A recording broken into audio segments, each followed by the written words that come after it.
నంద్యాల జిల్లా ఆత్మకూరు అడవి డివిజన్ పరిధిలో పులిగోరు వ్యవహారం కలకలం రేపింది.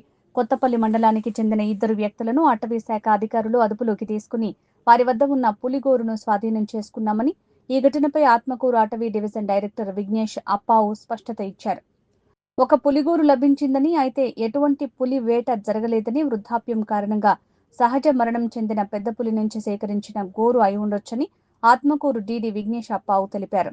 అదుపులో ఉన్న ఇద్దరు అనుమానితుల్ని విచారణ చేస్తున్నామని, స్వాధీనం చేసుకున్న పులిగోరును ల్యాబ్ కి పంపించామని, రిపోర్టు వచ్చిన తర్వాత పూర్తి సమాచారం వెల్లడిస్తామని డీడీ విఘ్నేష్ అప్పావు అన్నారు. మన దేశంలోనే అతిపెద్ద tiger reserve Nagarjuna Srisailam tiger reserve మన ఆంధ్రప్రదేశ్ రాష్ట్రంలో ఉండడం జరుగుతుంది. ఈ ఎన్ఎస్టీఆర్లో మనకి చాలా రకమైన అడవి జంతువులు ఉండడం జరుగుతుంది, అరుదైన జంతువులు. దీంట్లో మన దగ్గర పెద్ద పులి ఉన్నాయి, చిరుత పులిలు ఉన్నాయి, చుక్కులు దుప్పులు ఉన్నాయి, కణుతులు ఉన్నాయి, అలాగే చాలా రకమైన జంతువులు ఉండడం జరుగుతుంది.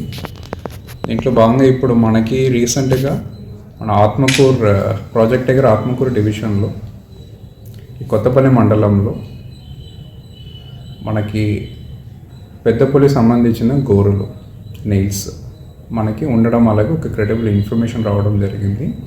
దాంట్లో భాగంగా మనం దానికి అక్కడ ఇంటెలిజెన్స్ని, నెట్వర్క్ని మనం అక్కడ స్ట్రెంథెన్ చేయడం జరిగింది. దాంట్లో భాగంగా రీసెంట్గా మనము ఒక ఇతన్ని మనము డిటైన్ చేయడం జరిగింది. మిస్టర్ విష్ణు, ఎర్రమఠం విలేజ్ నుంచి కొత్తపల్లి మండలం, మిస్టర్ మురళి, గుమ్మడాపురం విలేజ్ కొత్తపల్లి మండలంని. సో వాళ్ళతో ఇంట్రాగేషన్ చేసుకొని ప్రస్తుతానికి మనము ఒక గోరులో మనం ఇప్పుడు సీజ్ చేయడం జరిగింది.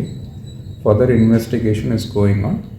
మనం డీటెయిల్గా యాక్చువల్లీ ఇన్వెస్టిగేషన్ కంప్లీట్ చేసుకొని ప్రాపర్ కేస్ యాక్షన్ అంటే మనము ఆనరబుల్ జడ్జ్ కింద అంటే మనం ప్లే చేయడం జరుగుతాయి. మోరోవర్ ఇప్పుడు మనకి మోడస్ ఆపరెండి ప్రైమరీ ఫేస్గా మనం అబ్జర్వ్ చేస్తే ఇవన్నీ కూడా టోటల్ స్టోరీలో హంటింగ్, పోచింగ్ అనేది ఎక్కడ కూడా ఏంటంటే మనం ఇప్పటివరకు ఎవిడెన్స్ దొరకట్లేదు. మోరోవర్ ఏంటంటే న్యాచురల్ డెత్ మీదుగా ఒక టైగర్ది క్యార్కేస్ దాని నుంచి ఏంటంటే ఈ గోర్లు అనేది తీసుకోవడం, అలాగే ఏంటంటే మనకి ఇప్పుడు క్లారిటీ రావడం జరిగింది. మోరోవర్ ఏంటంటే పూర్తి స్థాయిలో మనం అక్కడ ఇన్వెస్టిగేషన్ కంప్లీట్ చేసుకున్న తర్వాత, క్లారిటీ వచ్చిన తర్వాత డీటెయిల్గా ఏంటంటే మనము దీని మీదుగా కేసు పెట్టుకొని అండ్ కంప్లైంట్ కూడా ఏంటంటే మనము జ్యుడిషియరీలో పెట్టడం జరుగుతుంది.